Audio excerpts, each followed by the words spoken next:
Ada 4 hal yang perlu kita pahami terkait dengan pemupukan.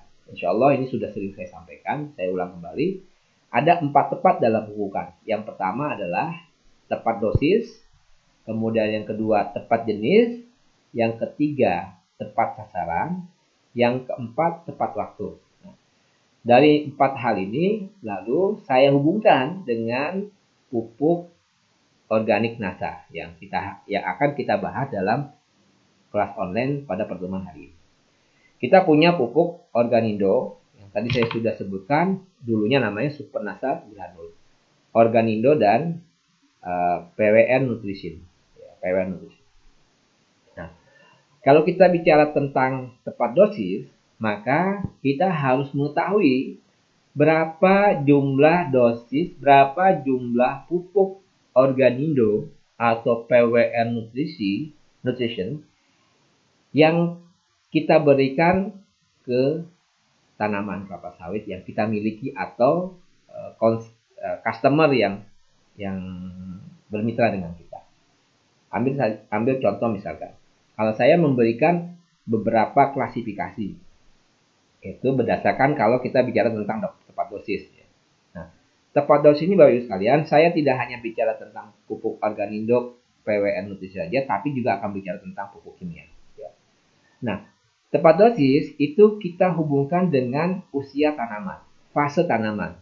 Di fase tanaman, kalau kita bicara, pada pertemuan kali ini kita bicara, kita skip dulu yang bibitan, kita langsung ke tanaman baru, tanaman belum menghasilkan. Jadi, tanaman baru, tanaman belum menghasilkan, tanaman menghasilkan. Ya. Baik, antara tanaman baru dan tanaman belum menghasilkan, saya gabung menjadi satu. Maka kita membaginya menjadi 0 bulan sampai 36 bulan BST. 0 BST sampai 36 BST. Nah, tepat dosis itu juga bicara tentang lokasi yang kita hadapi. Maksud saya, di situ ada lokasi tanah pasir, itu di situ ada tanah gambut, lahan gambut, ada lahan pasang surut, dan lahan mineral. Ini juga penting. Nah, tepat dosis tadi, saya sampaikan Bapak Ibu sekalian, di awal sudah saya sampaikan, kita perlu melakukan analisa daun dan analisa tanah. Nah, pertanyaannya Pak Eko, kalau kita sebagai seorang petani, sepertinya kita tidak punya budget, tidak punya anggaran untuk melakukan analisa tanah maupun analisa daun, karena biayanya memang cukup mahal. Mahal dan tidaknya itu tergantung dari budget yang dimiliki seseorang. Kalau perkebunan besar, maka budget itu adalah sesuatu yang sudah dianggarkan terkait dengan analisa tanah dan analisa daun. Terkait itu, saya sudah buat beberapa ada slide ya, ada beberapa tulisan berkait dengan usia tanaman 0 sampai 36 BST. Nanti saya share kalau di chatting mungkin nanti bisa saya share. Terkait dengan dosis, maka saya membagi menjadi 0 BST sampai 36 BST. Lalu kemudian untuk tanaman yang sudah menghasilkan, kita menyebutnya TM1, TM2, TM3, TM4 sampai TM25. Maksudnya adalah tanaman menghasilkan tahun pertama, tanaman menghasilkan tahun kedua, tanaman menghasilkan tahun ketiga. Contoh misalkan, untuk mempermudah dalam persepsi kita samakan, kalau tanaman 3 tahun memasuki tanaman 4 tahun, maka tanaman usia 3 tahun kita anggap sebagai TM1. Usia 3 tahun kita anggap sebagai TM1. Usia 4 tahun kita anggap sebagai TM2. Usia 5 tahun kita anggap sebagai TM3. Atau beberapa praktisi menyampaikan bahwa TM1 dimulai ketika tanaman sudah berusia 4 tahun. Nah, ini tergantung cara seseorang itu menentukan ini sudah masuk TM atau belum. Kita samakan persepsi saja bahwa ketika tanaman itu sudah berusia 3 tahun setelah tanam, maka kita menyebutnya sebagai TM1. Nah, TM1 jadi saya sebut TM1 tanaman usia tanaman 3 tahun, 4 tahun sampai 5 tahun. Nah, 3, 4, 5 tahun biasanya kita jadikan sebagai satu klasifikasi 3 sampai 5 tahun. Nah, kemudian 5 sampai 10 tahun kita jadikan sebagai satu klasifikasi berikutnya. Kemudian 10 sampai 15 tahun klasifikasi berikutnya, 15 sampai 20, terus kemudian 20 sampai 25, kemudian di atas 25 tahun. Itulah yang kemudian kita buat beberapa klasifikasi tentang tepat dosis. Contoh misalkan, oke, kalau usianya baru 3 tahun, ya, 3 sampai 3, 4, 5, biasanya nanti kita main di pupuk kimianya yang kita bedakan. Tapi kalau pupuk super organindonya, powernya sama, ya. Baik usia 3 tahun, 4 tahun, sampai 5 tahun, biasanya rekomendasi kita sama, ya. Itu namanya tepat dosis, berdasarkan tadi analisa daun maupun analisa tanah, tapi karena kita tidak punya budget tertentu terkait dengan analisa daun maupun analisa tanah, maka kita sudah membuatnya menjadi berdasarkan umur tanaman. Oke, umur tanaman 3, 4, 5, maka dosisnya sekian. 5, 6, 7, 8, 9, 10, dosisnya sekian. 10 sampai 15 tahun sekian. Kemudian 15 sampai 20 sekian, 20 sampai 25 sekian, 25 sampai di atas 25 sekian. Nah, itu namanya tepat dosis. Nah, nanti kita perdalam lagi terkait dengan tepat dosis. Nah, kemudian yang kedua, itu adalah namanya tepat jenis. Jadi, Bapak Ibu sekalian, tepat jenis, maka kita bicara tentang jenis pupuk yang tepat bagi tanaman kelapa sawit yang kita usahakan. Tepat jenis berarti kita bicara tentang ada unsur yang mengandung N, unsur yang mengandung P, unsur yang mengandung K, atau maksudnya pupuk yang mengandung unsur N, pupuk yang mengandung unsur P, pupuk yang mengandung unsur K, pupuk yang mengandung unsur hara mikro, baik ada Fe, ada B, ada boron, ada Mn, Zn, Cu, dan sebagainya. Nah, itulah namanya tepat jenis, ya. Jadi jenis-jenisnya harus kita bedakan berdasarkan unsur haranya.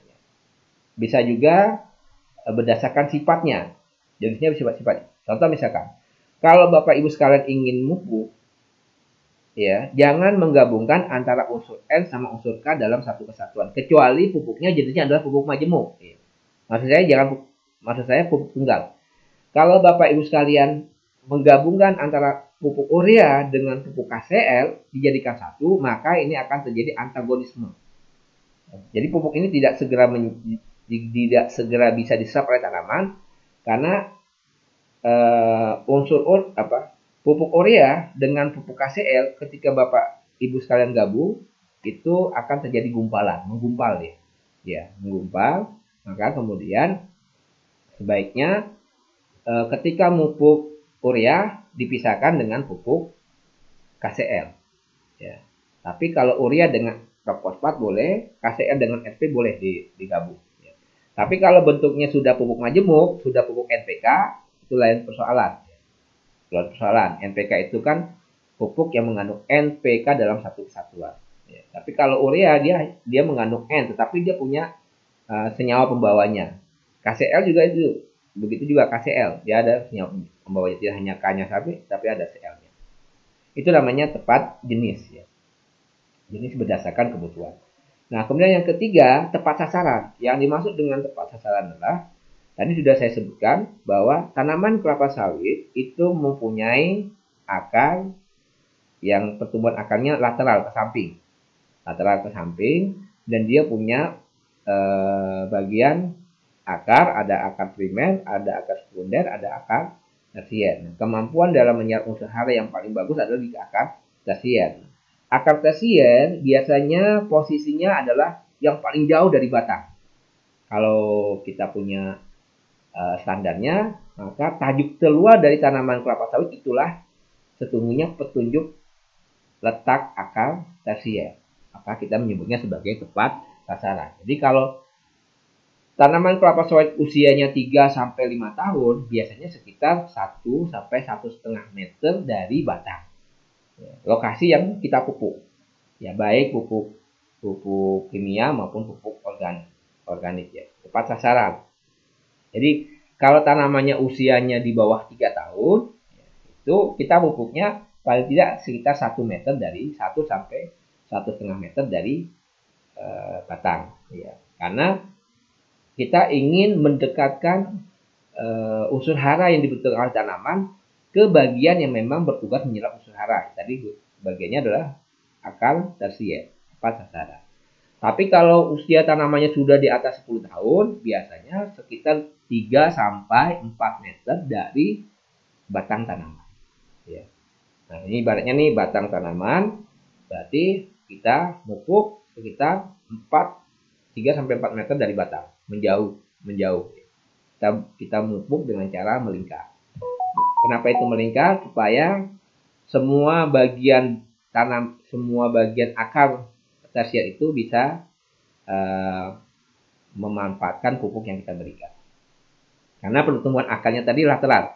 Jadi tanaman kelapa sawit kalau ada kamera yang bisa melihat ibaratnya tanah itu bisa tembus pandang, ya, itu akarnya itu lateral ke samping semua, melingkar dia seperti lapangan sepak bola, lapangan sepak bola.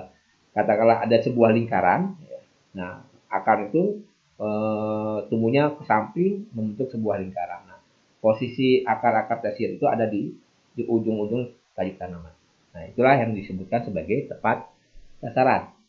Nah, kemudian yang keempat adalah tepat waktu.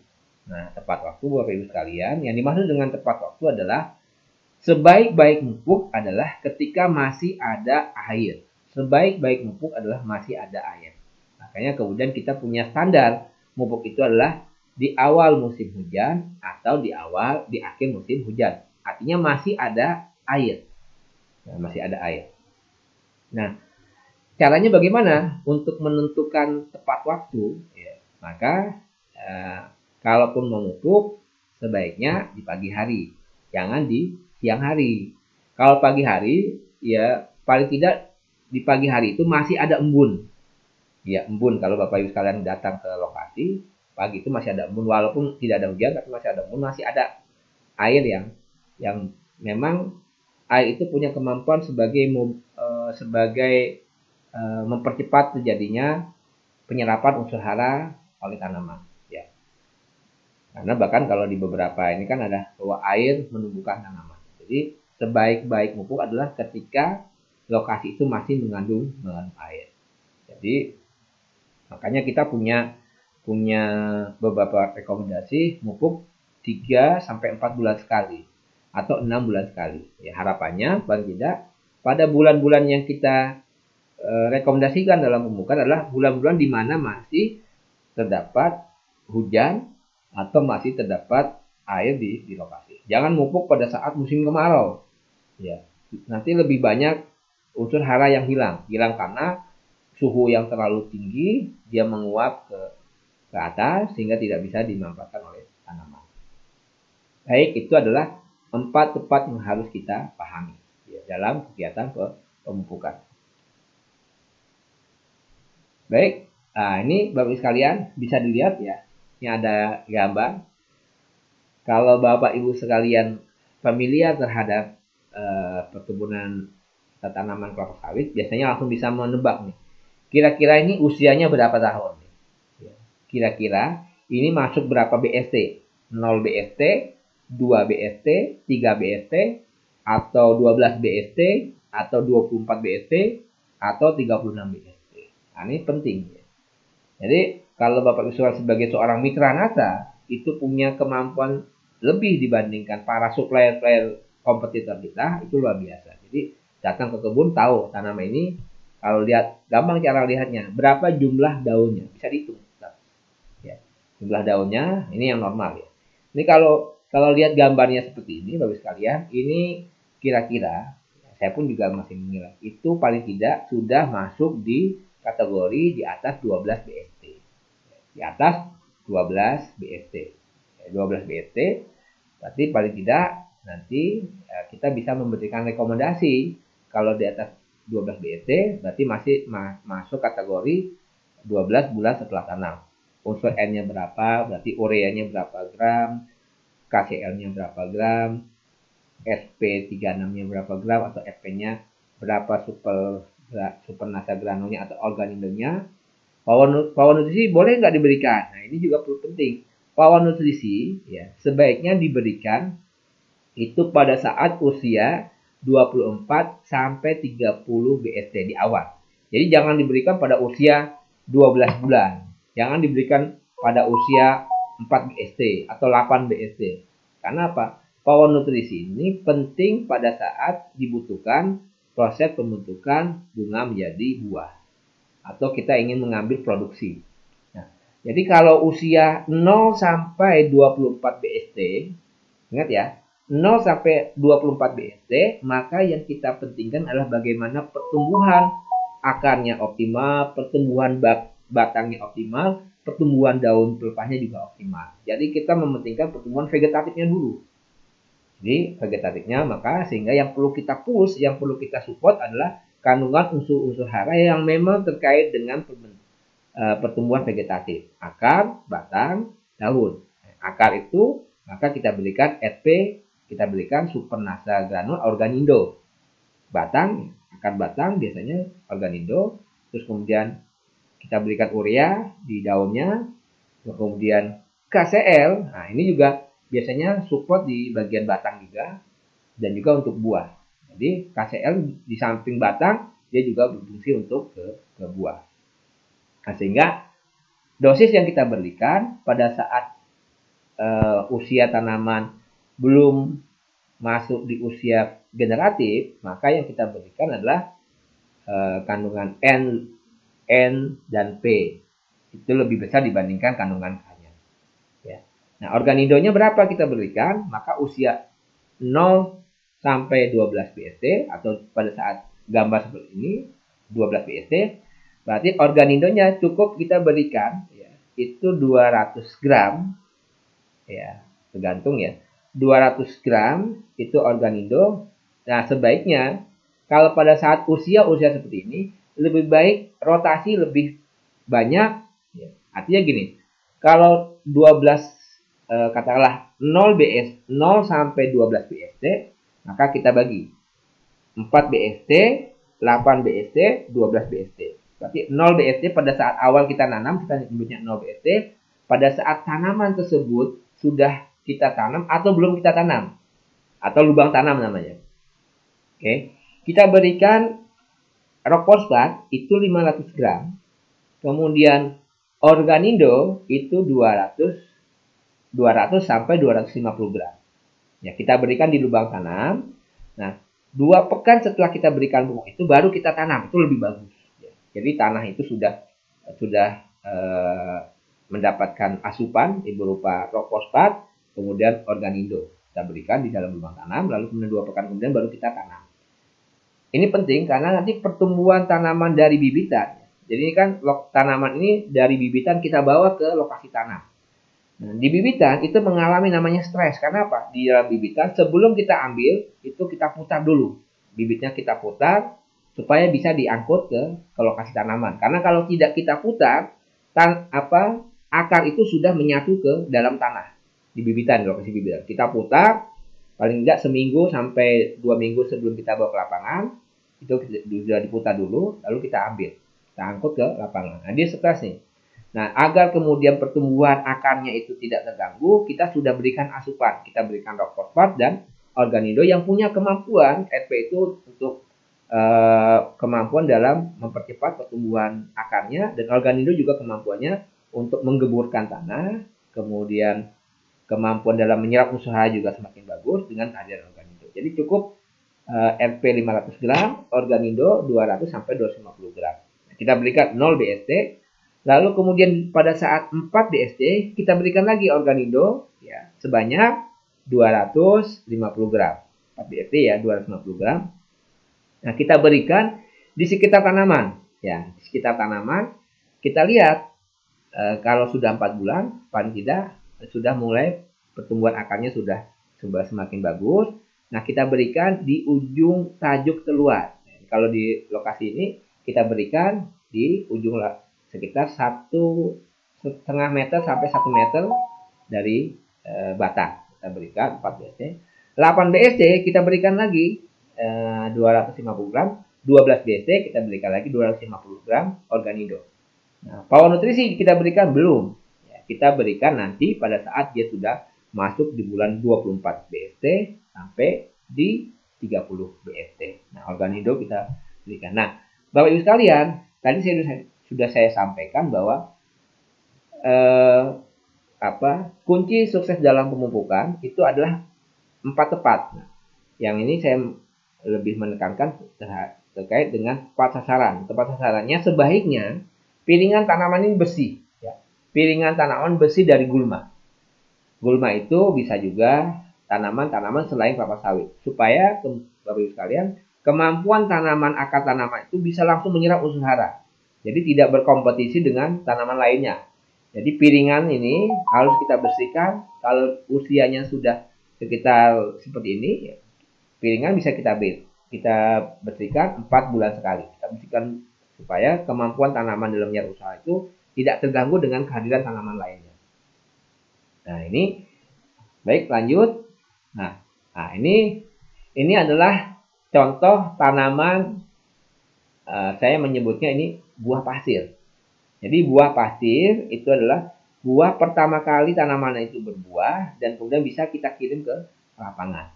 Nah, ini kuncinya dari tadi saya sebutkan tadi 0, 4, 8 sampai 12 BST. Nanti kita lanjut lagi menjadi 12 BST, lalu masuk ke 18 BST, kemudian 6 bulan berikutnya 24 BST. Jadi usia 12 BST itu kita awali 0, 4, 8, 12, setelah itu baru 12, kemudian 18, ya, 18 BST, kemudian 24 BST. Nah, kita berikan supernasa granulnya, ya, supernasa granul 300 gram, ya, pada saat 18 BST, kemudian pada saat 24 BST, granulnya, organindonya 300 gram, plus power nutrisinya 25 gram per tanaman. Ya, tadi semua pertanaman ya, semua pertanaman. Kita berikan dengan cara kita taburkan, ya, kita taburkan di sekitar tajuk terluar dari tanaman. Lalu kalau sudah usia 24 BST, biasanya sekitar 2 meter dari batang tanaman. Dan ingat tadi saya sampaikan, sebaiknya usahakan bahwa lokasi areal pemupukan itu bersih dari tanaman pengganggu dari gulma. Ya. Nah, ini usia sudah di usia 20, udah masuk 30 BST. Baik. Nah, ini juga Bapak Ibu sekalian, lihat ya. Ini tanaman kelapa sawit, atau kalau kita lihat sudah. Nah, ini perlu nanti terkait dengan songgo dan lain sebagainya, mungkin kita bahas di pertemuan berikutnya. Nah, terlihat ya, piringan itu bersih, piringannya itu bersih dari gulma, bersih dari tanaman-tanaman pengganggu. Nah, tanaman pengganggu itu macam-macam. Kalau di lokasi perkebunan saya mengenai ada tanaman putihan, tanaman merahan, itu istilah-istilah kebun. Kemudian ada lalang. Ya. Tapi kalau rumput-rumput itu rumput-rumput lunak atau soft trees itu tidak berbahaya. Atau pakisan itu tidak berbahaya. Tapi yang berbahaya itu ada lalang, kemudian tanaman gulma pengganggu, ada merahan, ada putihan, itu perlu dibersihkan. Supaya ketika kita memupuk itu benar-benar langsung diserap oleh tanaman.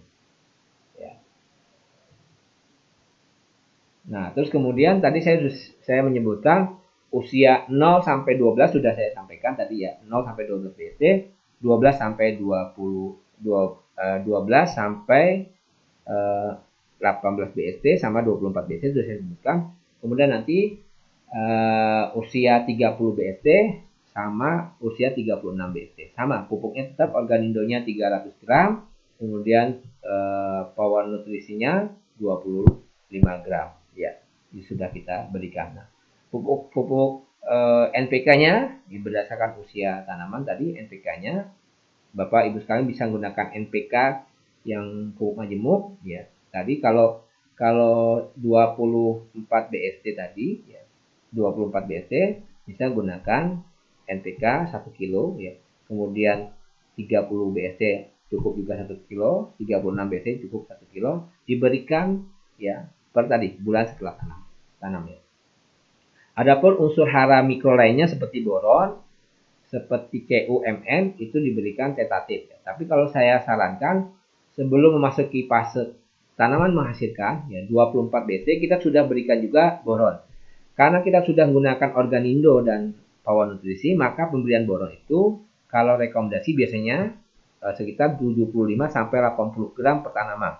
Tapi kalau kita sudah menggunakan Organindo cukup 50 gram per tanaman. Karena di dalam Organindo juga ada mengandung boron. Jadi pemberiannya tadi ada 4 tepat dosis, tepat jenis, tepat sasaran, tepat jenis, tepat sasaran, ya. Dan ini juga perlu diperhatikan di setiap kegiatan pemupukan.